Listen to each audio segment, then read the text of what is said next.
Good afternoon, everybody. Today we have Mr. David Kennedy. Mr. Kennedy is a British television producer. In 1997, he was appointed executive producer on a show called The Bill, having previously worked on the show as producer since the early 1990s.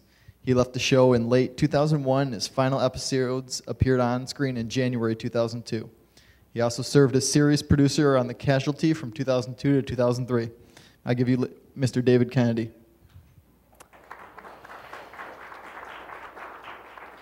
So as you can tell, I didn't submit my bio.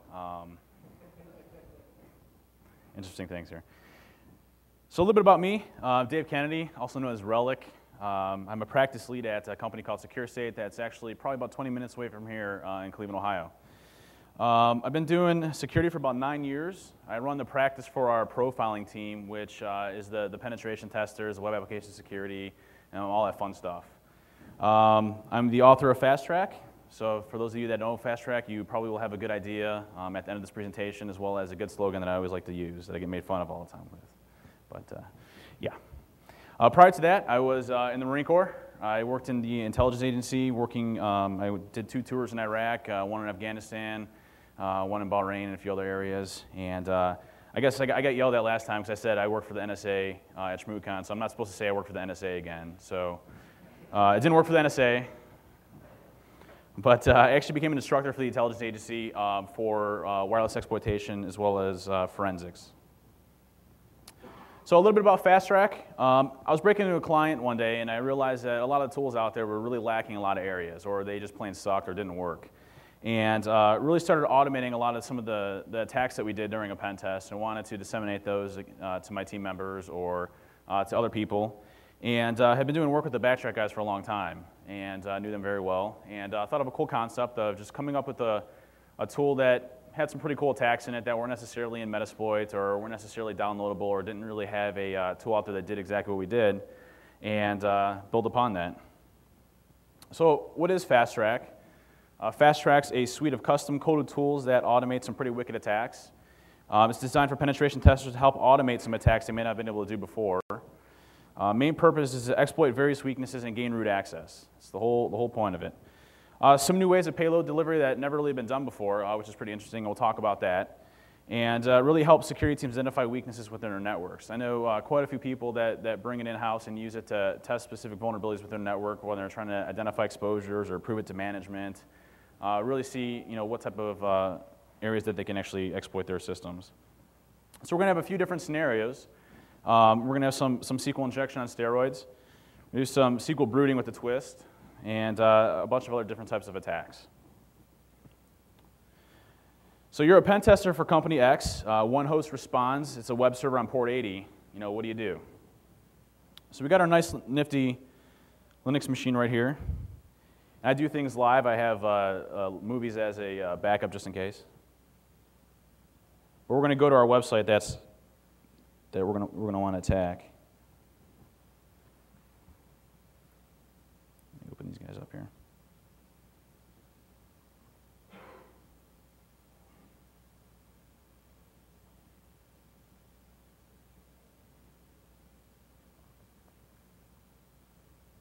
So we got this, high security zone, top secret, probably not a good place you want to break into. And this is the only website that we have. Well, with FastTrack, there's some really cool tools that you can use to start identifying specific vulnerabilities within the network. And let's pop a box.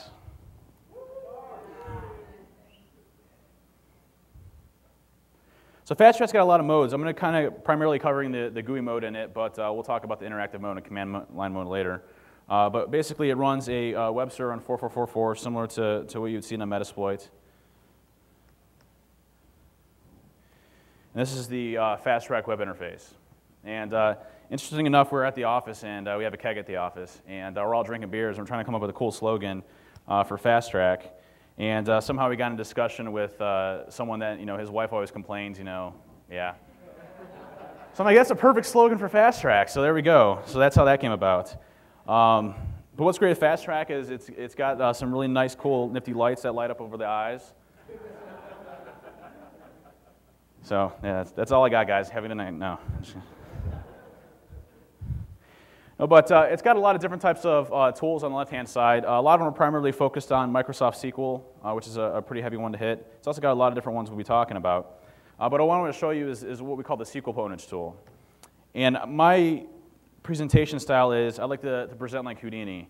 And I'll show you some really cool magic and doing some crazy things, and I'll explain how I do it afterwards. So without further, I'll show you.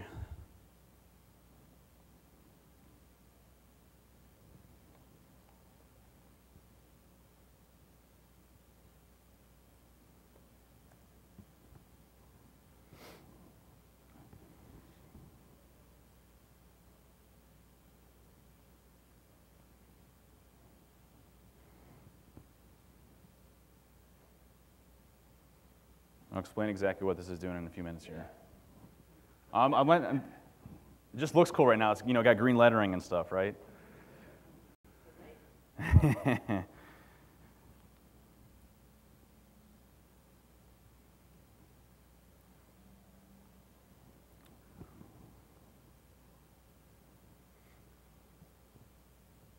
I had some water.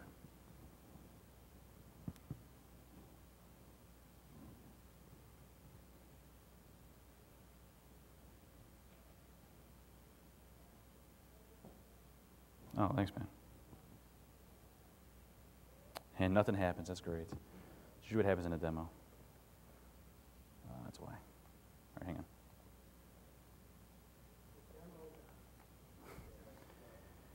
Now I use, just for presenting a NOTACON, I hard-coded my IP address with no internet access. So I got a new DHCP address, which is always great, right? That's the reason I'm sticking with it.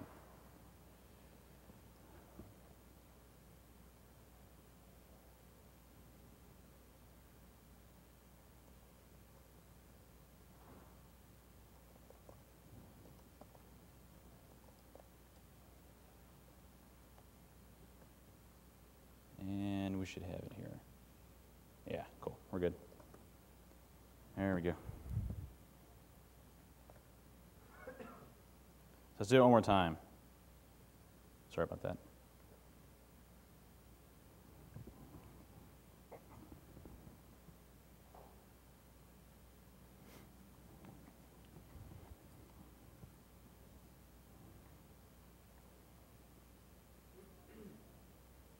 That's my IP. That is not. There. So we go through this long waiting process of the cool matrix-looking stuff, and but while we wait, we can look at the cool lights. That's all I got for excitement, just letting you guys know. So.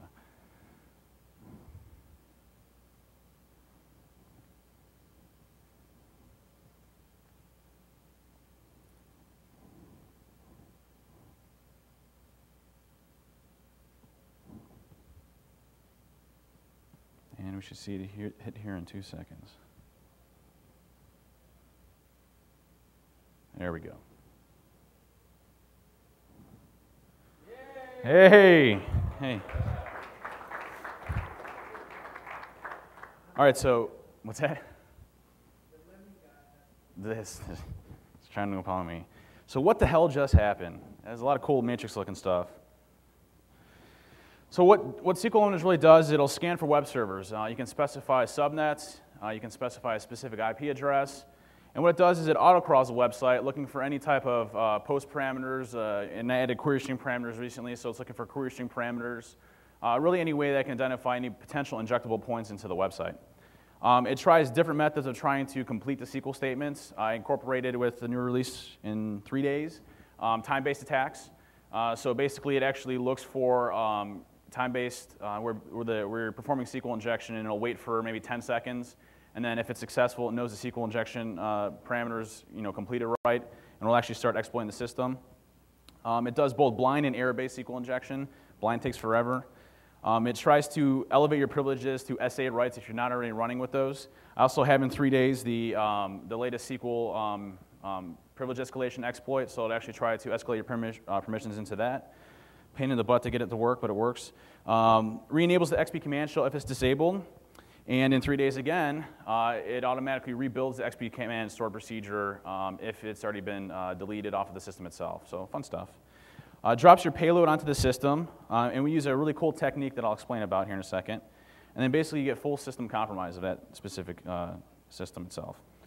So here's just a quick demo of what we're actually going through. Is anybody familiar with SQL Injection? It's been around for 10 years. It's not anything new.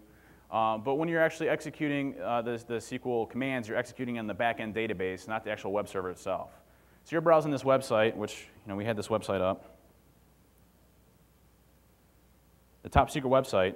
This is just a normal website. Well, with SQL Injection, if they're not properly coding the web applications properly, you can inject some garbage into here that will cause it to error out or bypass logins or whatever else is known with SQL Injection. And what FastTrack does is it tries to find those, exploits them, and actually goes to the back-end databases. And most companies, where do they put their databases at to protect them? On the internal network. So typically, databases reside on the internal network in a lot of cases. So definitely can be some bad stuff if you get access to the box itself. And what do databases hold typically? Sensitive data, a lot of times, usernames and passwords, credit cards, social security numbers. We've seen companies that store 10 years of credit card data on their SQL servers. Probably not a good thing. Yeah. So a quick explanation of what just happened. We performed SQL injection to the MS SQL backend. A series of commands were performed to elevate our privileges, re-enable the XP command shell, start to echo our files onto the underlying operating system. Now, there's a really cool method for delivering our payloads. Since we're not actually directly interfacing with memory, it's not like we could just pop our shellcode into memory and get a backdoor back into the system. We're actually echoing files to the underlying operating system. And there's a couple of ways of doing it. One is you can use, is anybody familiar with echoing an FTP answer file or echoing a TFTP file that will pull from the systems? A lot of times, TFTP, for example, isn't allowed, UDP outbound. Same thing for FTP. Anybody that's doing any decent egress filtering is going to block those. So what we wanted to do was drop a payload onto the system, really using that original connection that we attacked the server from, and not having any other connection, period, until we execute our payload. Now, there's a few ways that you can do that, but the ways that are currently out right now don't meet our requirements. So for example, say you drop an interpreter payload in there. Interpreter's got to go back, connect, drop a whole bunch of information, pull what we call a stager, and download the rest of the instructions to the rest of the payload. So what we wanted to do was have the whole payload on the server itself, execute, and then shoot out. And that was a little challenging because there really wasn't anything out there to do that at this time. So what we did was we echo our file using what's called a binary to hex conversion method, where we take our binary, convert it to hex onto the underlying operating system. Basically, it's echoed into a text file, for example. And then when you use Microsoft's Windows debug, which is a tool that's by default installed on all Windows systems, and what that debug does is it converts it back to a binary for us. So we just send a whole bunch of hex over the wire, gets dropped on the underlying operating system, and then Windows says, OK, convert it back to a binary for us in a sense. Now, again, there's a problem with this is we're limited to a 64K limit. Windows debug only lets you use a payload size up to 64K. Now, that's challenging if you're trying to go to the larger payloads. It's definitely above 64K. So we had to come up with a way of getting around that. And the way we did it was we just took our stager payload, where we drop it onto the system, and basically all it is it takes any type of raw hex that you input to it and spits it out as binary. So it's really essentially, in a sense, a debug without the 64K restrictions, and we completely get around any type of restrictions that we might have had with the 64K limit, which is definitely really nice. So we use our stager using the Windows debug method. It's really a 5 kilobyte file, so it's tiny. It's a pretty simple program. It just takes in raw hex and spits out binary. It's pretty simple to program. Any questions on that before I move on? Pretty much out of luck on this specific attack. Yep, absolutely. So we successfully bypassed the 64K restriction on the Windows debug. This allows us to drop whatever payload we want to. I mean, it could be a 60 gig file for all it cares. It'll probably take 20 hours to spit out the raw binary for it. But typically, we basically just bypass those restrictions.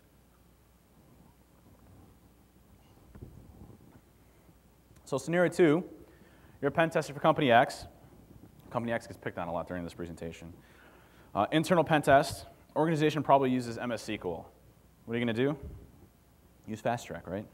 Oh, wait, I forgot. Yeah. Let's pop a box, OK? There we go.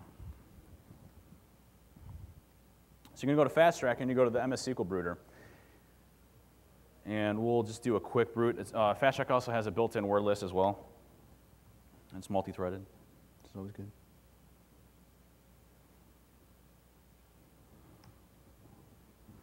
Now, what I added recently within the past 3 weeks was the advanced identification. When SQL Server installs, SQL Server 2000, for example, will install and port by default 1433. SQL Server 2005, they can randomize those ports, so it's not always going to be 1433 all the time. So that poses a problem for us because we're not going to exactly know what port SQL Server is running on. Well, luckily, port 1434 UDP is installed by default on SQL servers, and you can query that to grab the port number for the SQL servers itself. So FastTrack incorporates that to go through and actually look for UDP port 1434, query the server, and then look for the port that the dynamic ports are using for SQL. We're not going to do that in this scenario. Let's hit no. And this is going to do a quick one. Now, has anybody done a pen test for a large-sized company before that uses MS SQL? No? Wow, okay, we got a couple.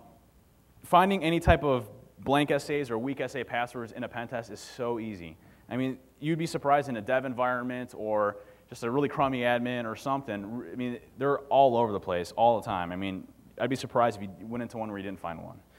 But basically what it does is it tries to find the SA account or the systems administrator account in SQL, brute forces it, and does all the same stuff as the previous one did. This one's a lot quicker.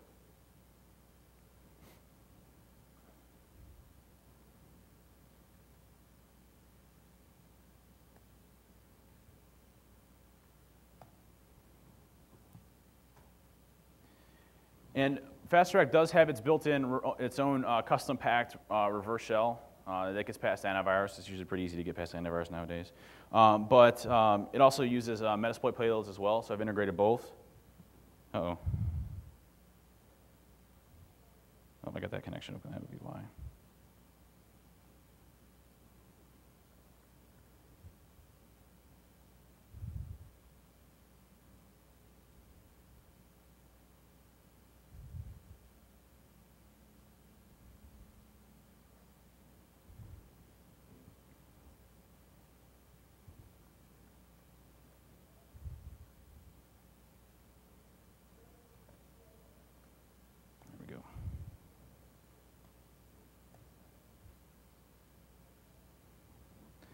So again, it'll spit a bunch of matrixy looking stuff towards you. Really what we're doing at this point is sending the payload through a hexadecimal stored procedure, XP command shell, and putting that on the underlying operating system itself. So you see on the left-hand side, it scrolls by and looks really cool, but it's actually doing something. Hey, hey. Got another box.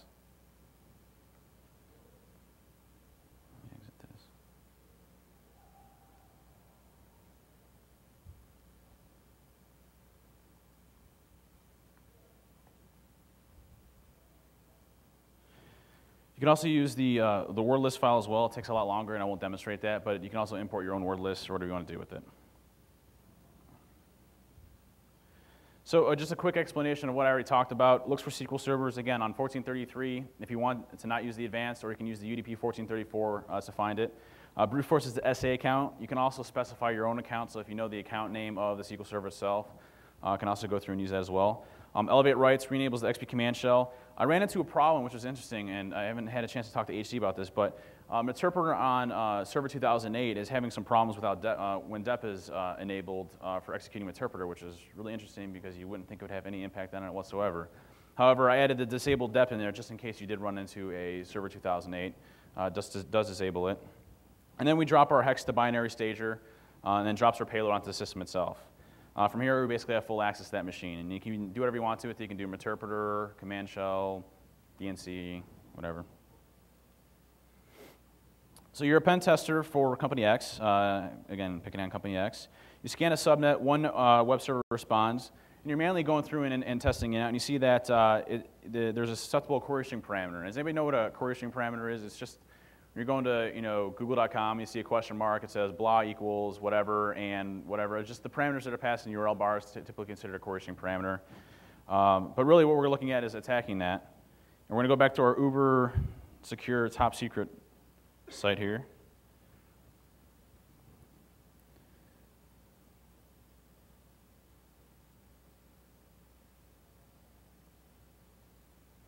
So we got Coercion parameters passed on the top here, and with login blah, password blah doesn't work.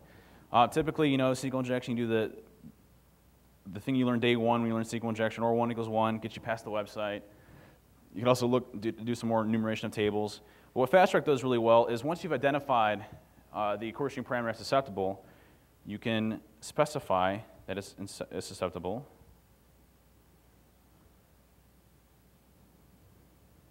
And we're going to use the MS SQL injector. I'm going to use get.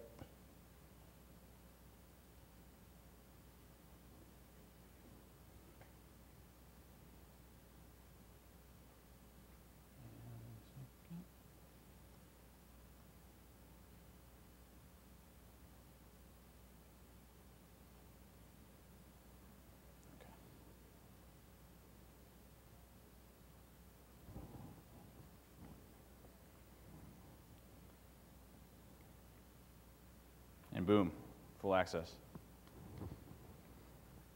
Let's pop a box. Oh, did I forget that again?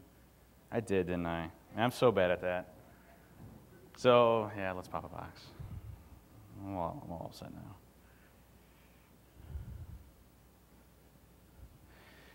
So when you already know the website is susceptible to SQL injection, it's definitely a good one to go after. It supports both Coercion parameters and post parameters. Let's just do a quick example of the post parameter attack.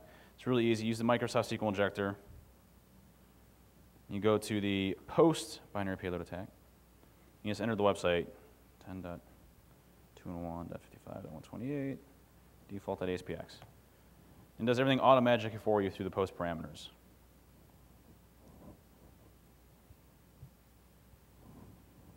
Pretty easy.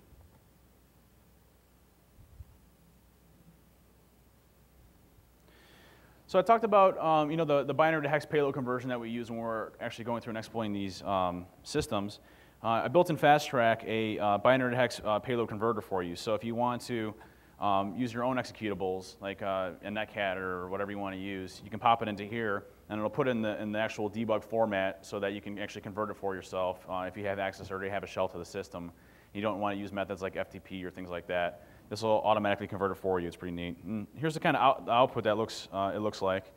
Here we're actually echoing into file T, and then we use Windows Debug to convert it, and then it creates a bin file for us, and we just rename that as an executable. And our payload is on the system. We'll not ever have to worry about any type of connections. Good stuff. So again, you're a pen tester, Company X. You're doing service identification on a remote host and identify a vulnerable service.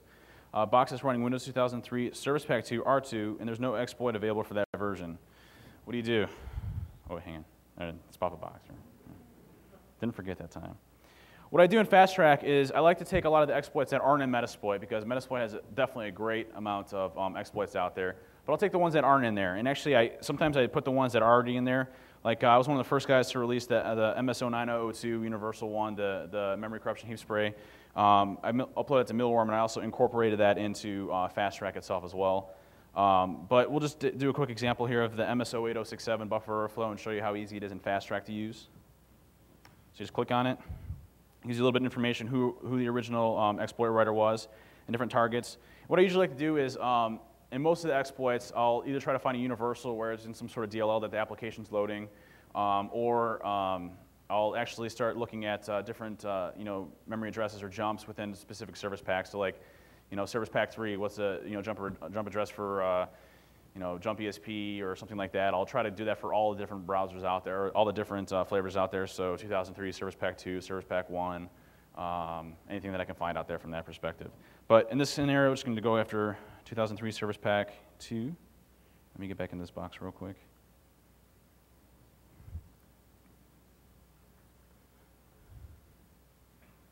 Grab the IP. So 131.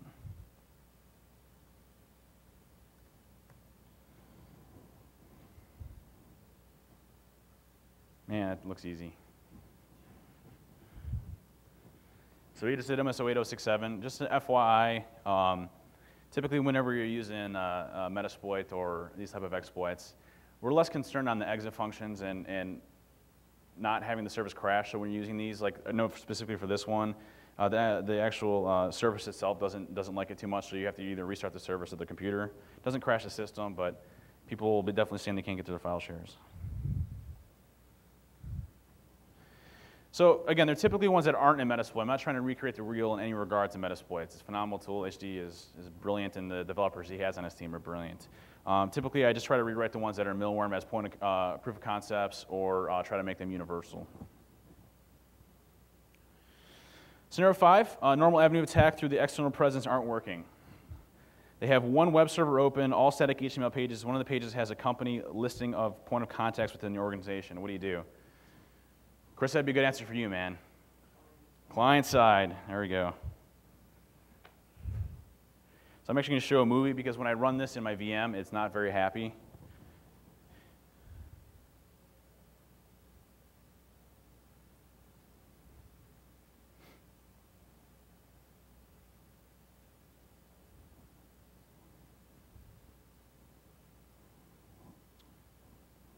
And what FastTrack, the mass client attack, does, it's similar to the browser auto-own functionality. And actually, I have to take credit. I did come out with this before the browser auto-own came out, so I'm not trying to rip off Metasploit here. But what it does is it creates a fake website using Python modules and injects a bunch of iframes into the website itself. And usually, it'll use all the client-side attacks from Metasploit, as well as ones that aren't necessarily in there. I'll try to add 5 or 6 different types of client attacks that might necessarily be in there, also incorporate it into this as well. And as soon as someone goes to browse the site, it has a list of exploits. It basically just starts going through and tries exploiting until you get to a full compromise. What I also added with 4.0 is custom EtherCap plugins, where you can ARP cache poison victims on your local subnets, and it'll replace all the href tags with your website. So they go to browse google.com, and they click on the link, and now they're clicking on your site, and it's got some nasty stuff it does told you. So right now, this is going through and creating a bunch of handlers on Metasploit for the client-side attacks. And then it also does the custom exploits on the back end using the Python HTTP server. So once it's actually started, someone would go over and click on the link, which I think I panned to it. Yep, cool.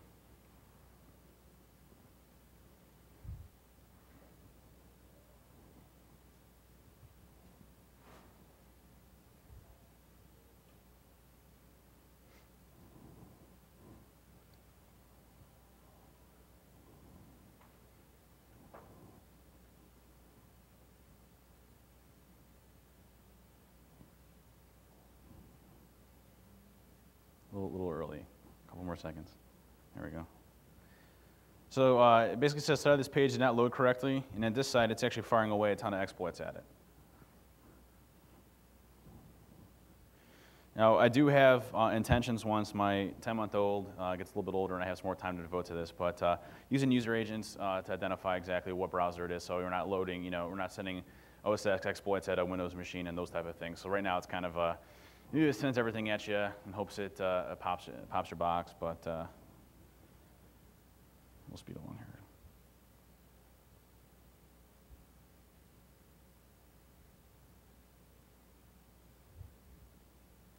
Yeah. So we can see here we had a successful exploit, and boom, got a full compromise.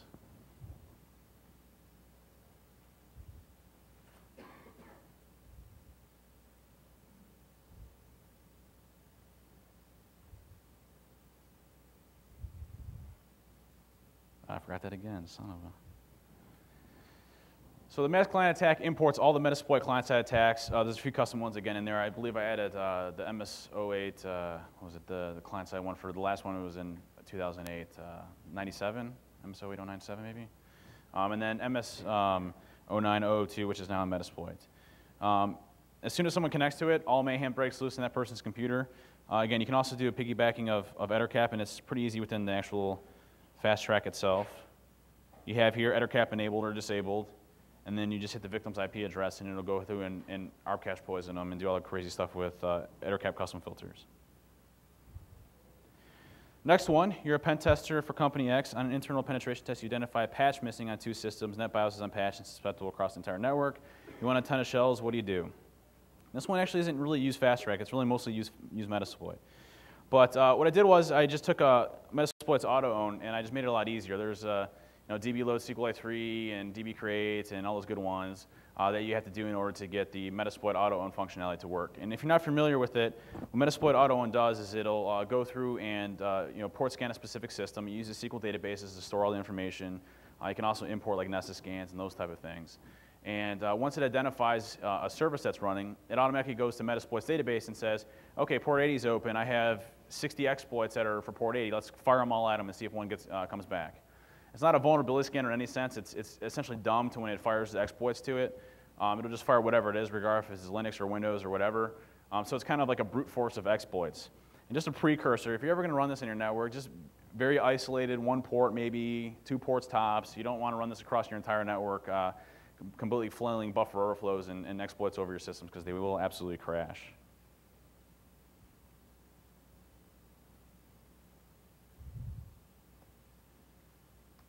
So this goes and preps and does all the answer files for you for loading the SQLite database, and then it will port scan and do all this crazy stuff for you.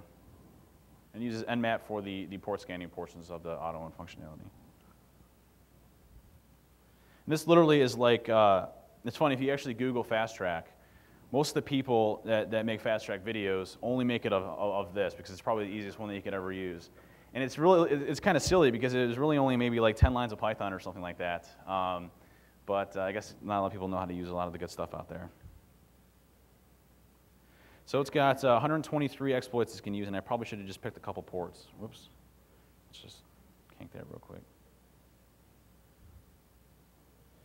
And it uses, again, the same Nmap syntax. So if you just want to do ports, do -p, 135, 445, or whatever the heck you want to go after.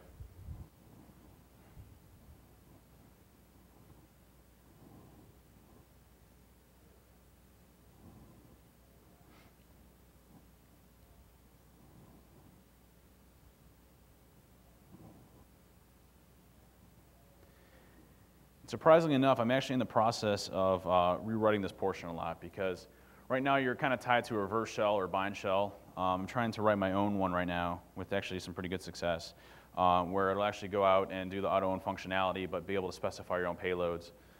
So that's always a good thing. Or you can use Meterpreter. Good. So we're going to jump into a Meterpreter shell, the auto-own, and basically you have full access, as you saw from the last presentation here. Oops.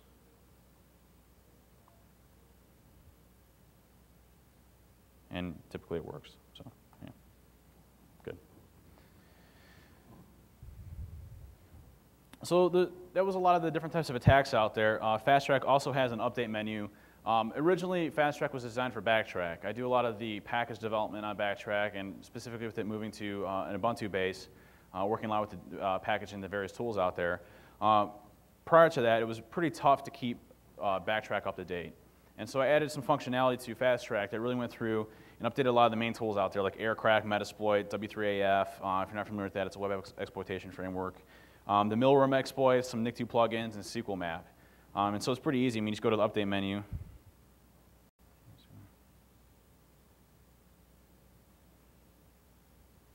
And here you can either update FastTrack only or update everything, which again is the ones I just previously listed. In the 4.0, I switched off. I had written my own update functionality, which, if you didn't have an internet connection, sometimes it would actually remove all of FastTrack and a bunch of other good stuff. So learn not to reinvent the wheel here. So I switched to subversion.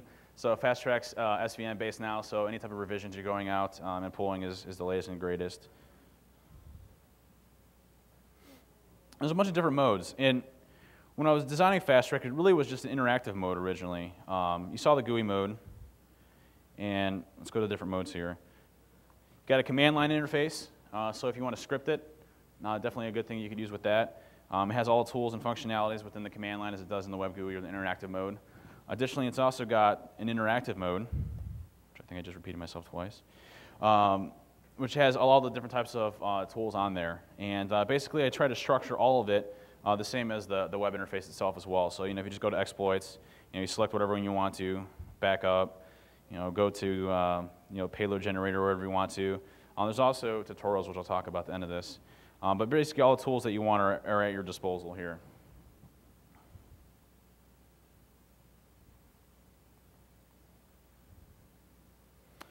So now what? I just showed you a lot of different types of attacks with FastTrack that can be pretty devastating to an organization.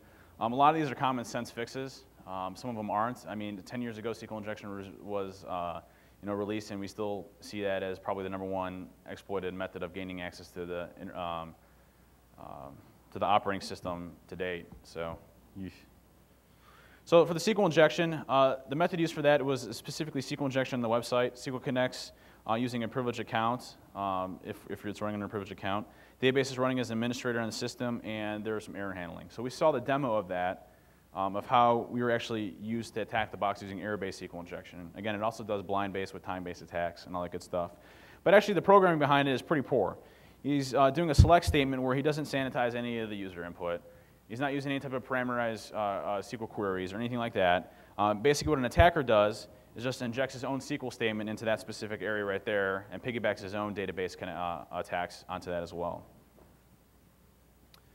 So in the preview method, there was no centralized centralized sanitation of data method or any type of sanitation whatsoever. And they weren't using any type of stored procedures or any type of parameterized SQL queries. The user account in the web application typically should make calls under a heavily restricted user account. So if it shouldn't be running under SA or any type of SA roles, really only needs access to what table it needs access to or whatever it needs to in the database and really refine it down. There's no apparent reason to run SQL Server as a system level user. When you're installing SQL Server 2000, runs the system. SQL Server 2005 will actually run it as a limited account. However, 99% of the time that we see it out there, SQL Server 2005 is running a system. Why is that? Because the guys click the system account. Error handling should be controlled and not give any information whatsoever to the attacker itself. And again, not by notes, just by removing the error messages doesn't help you at all in any facet. It's really security through obscurity. However, it definitely makes it a little more challenging for the attacker itself. Is security integrated within the application's SDLC? As many heard of a systems development lifecycle? There's a whole process that goes in when you're developing a web app, and this is from a higher business like that. I usually don't throw out at the cons because I get booed and lemons thrown at me. But making sure security is integrated from the very conceivement of that application. So as you're going through, you have secure coding practices, you have security checking those, make sure that they're following them, you're doing periodic tests throughout it, and before it goes into production, you have a QA cycle where you actually go through and test it, do code reviews and all that good stuff, and then you release it to production. And then after it's in production, if you do any major code changes or versions, you go through and retest it again in the QA cycle. It's this big circle that goes around for security, which is always a good thing, right? On the MS SQL brooding, how do you prevent that? It's obviously a weak password policy. When the SQL server installs, typically you want to use Windows authentication. If it's mixed, if it's necessary, okay. Assign a heavily complex password to the SA account and don't use it for any of your web apps. Pretty simple. Buffer overflows, pretty easy to fix in a lot of cases. Just patch your darn systems. Third-party applications or your operating systems or your servers. Definitely a good patch management process. Installing some sort of HIPS is pretty good. Personally, I'm a big fan. I'm not a big Cisco guy in any regards. But I got to test a lot. I got to pen test a lot of cool products out there, and CSA is just a phenomenal product. Definitely one of the ones I definitely recommend for host-based intrusion prevention. And check your buffers if you're doing custom coding. Client-side attacks, not just related to buffer overflows and patching, but client-side attacks are an easy way to get into network. If it's social engineering or a malicious website, a zero-day or an unpatched system, client-side attacks are gold mines for attackers. And I did write this before I was in your presentation. I just copy and pasted your slide, right? So there's a ton of controls that can be in place in the client computers. No administrative rights, period. Give them limited user accounts. It's a common theme we see in a lot of companies. A lot of companies use administrative privileges for their users. Bad idea. Minimum security baselines / hardening techniques. Making sure that you're developing hardening techniques for your specific systems and making sure that it goes under rigorous review. Patch management, pretty self-explanatory. HIPS, CSA, good stuff.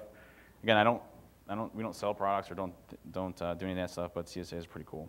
AV, I guess. It's good for finding the major variants out there. If you guys don't know, antivirus is extremely trivial to bypass, whether it's Kaspersky or AVG or your Symantec or McAfee or Sophos. It's just trivial. I should be speaking at the InfoSec forums. I'm sorry, the InfoSec Security Summit here in Cleveland in a few months, and the name of my topic is the death of antivirus.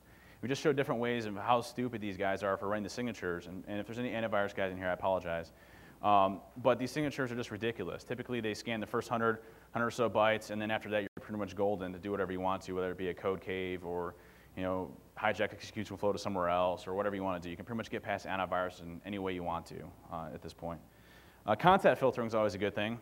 It's not a, there's no silver bullet for any of these ones I'm talking about, but make sure you do stringent content filtering, and all of your egress controls are up to date. You're only allowing essential ports out and that they're all being inspected. So making sure it's valid HTTP traffic and valid HTTPS traffic and all that good stuff. Behavioral-based analysis. There's a couple cool ones out there. If anybody's had a chance to take out, it's not really necessarily designed for security, but can be used for it, is Mizzou Networks has a really cool behavioral-based network traffic appliance, and it hooks into all your routers and switches and all that good stuff. And we'll actually look at behavior patterns of specific servers and look at behavior patterns of specific operating systems. It's extremely expensive. I think it's like 150 grand or something like that, but really cool. For more information on FastTrack, you can go to thepentest.com. I have demos of all of the things that I showed you here. I also got my ShmooCon presentation that I presented on the same thing, which is also up there. If you want to try FastTrack right now, that's the SVN address for it. Pretty cool stuff. It's also got a wiki and a bug tracker, so if you guys notice bugs, you can post it up there. It's also got a wiki to walk you through preventative measures of FastTrack, as well as the different types of attacks they can do with FastTrack. A lot of cool stuff and a lot of good information up there. And also, it has the blinking lights on it as well, so you can actually test that out yourself. No script. And that's it. You can get it from thepentest.com and securestate.com. Does anybody have any questions? What's that? Oh, yes, there's also a FastTrack IRC channel on Freenode. So you can also go there. I'm usually hanging around there when my kid's not bothering me or my wife's not bothering me. So. Yes, we do. Yep, you can disable courtesy cell, absolutely. Yeah, definitely don't want to be flagging that you're there. About 3 days. 3 days. So Saturday and Sunday I'll be working heavily to get that tested out. So. Yes, it is. The Backtrack 4 beta has FastTrack also incorporated with it. The new version of FastTrack should be out here very short. I'm sorry, Backtrack should be out here shortly as well, which also includes it. What's that?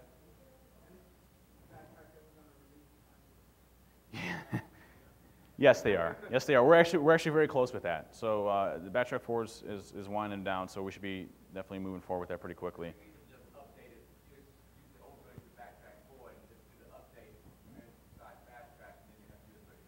Absolutely, yes. Yep. You just go update, and it'll go and pull the latest subversion repository, and you're all set. So. Backwards compatibility with older versions of Backtrack for updates? Yes. The FastTrack version 4, what it does, I incorporated a dependency checker. So as I'm adding Python modules or I'm adding different functionality to it, it'll check to see if you actually have that and grab your current version of if it's Backtrack or Ubuntu, or I haven't done one for Gen 2 yet, which Rick Farina has been killing me for that one. But tested on Backtrack 3, so it still works. I haven't tested on Backtrack 2. I know when Backtrack 2 came out, I think it was like FastTrack version 1 or something like that, and it was pretty rudimentary, so I'm not sure if that's going to work. But I know definitely for 3 and 4, it definitely works perfectly. So. And if it's just an FYI, it's not just for Backtrack. So if you download a base install of Ubuntu and you download it, there's Debian packages for it, as well as it's got an installer script. So it actually detects if you're running Ubuntu or Slackware, a bunch of different other ones, and it custom builds it for you based off of that. So there's definitely a cool install script with it as well. Anybody else have any other cool questions?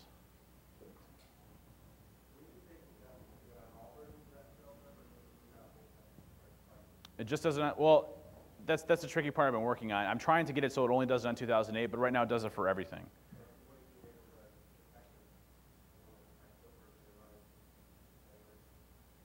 If it detects what version you're running of SQL Server? No, it doesn't. No, what it tries first is tries to use the XP command shell store procedure. If it's disabled, it enables it, and then it tries going after it. It doesn't care if it's 2000, 2005 or not. It does, like for example, if the XP command shell store procedure is disabled in 2000, it's a series of different commands than it is in 2005, so it'll try both of those. There's no way in blind SQL injection, at least not that I know of, that's very good at determining that, unless you do like a select add version and then pipe that to a text file and then send it over to you via some sort of transfer method, at least not that I know aware of. I guess you can. There's probably a way of doing it, but I'm not sure of any. But typically, it just does it regardless of it. So if it's a 2000 server, 2003 or 2008, it'll try disabling the dep regardless. Any other questions? Well, hey, no lemons thrown at me. I appreciate that, guys. I really do, seriously. Thanks. Let's pop a box.